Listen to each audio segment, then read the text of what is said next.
For more than 1,000 years, the resurrected Sith Empire advanced unchecked in deep space.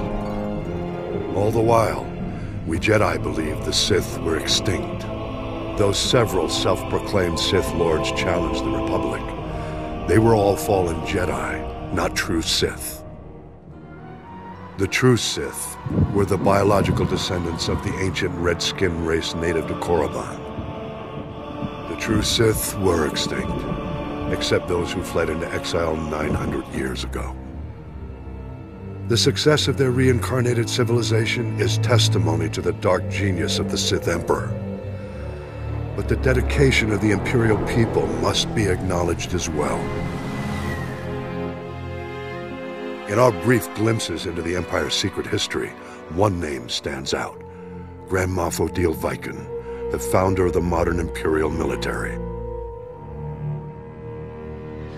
As a child, Viken was one of the few hundred survivors who fled the carnage on Korriban at the end of the Great Hyperspace War.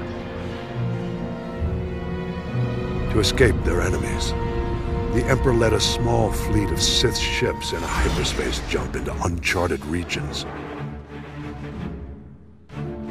The exile fleet wandered in deep space for many years thereafter.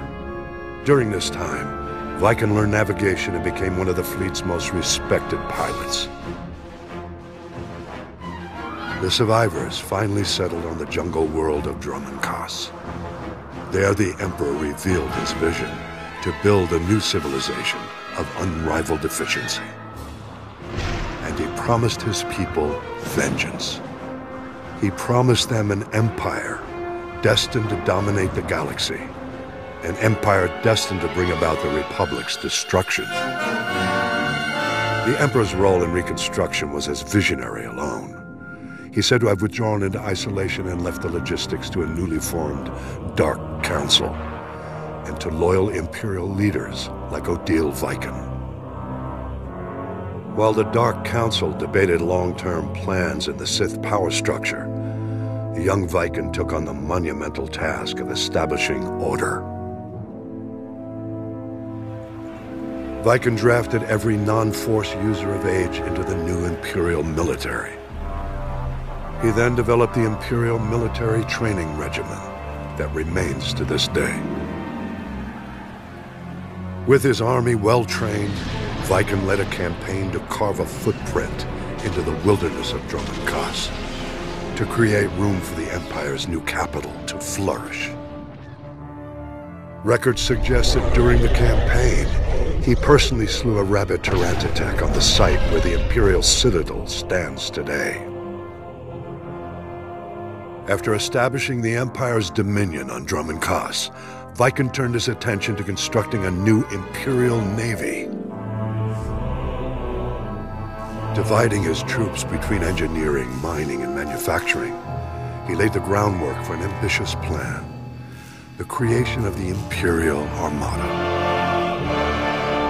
By his own estimates, the task would take centuries. Viken knew he would never see even a fraction of his plan's success.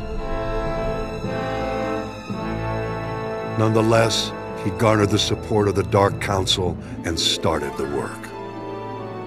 It was this act which earned Viken the honor of being the first Grand Moff recognized in the new Imperial military.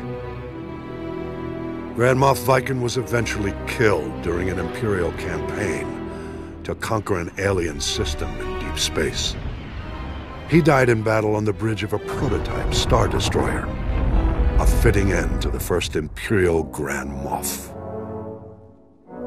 Though Viken was lost all those centuries ago, his plan and his name lived on to inspire countless generations who marched under the Imperial banner. Viken's story represents the surprising loyalty the Imperial citizens show to an empire in which they will always be subservient to the Sith. I believe the roots of this loyalty lie in the events of the Great Hyperspace War. I'll explain my theory in a subsequent report.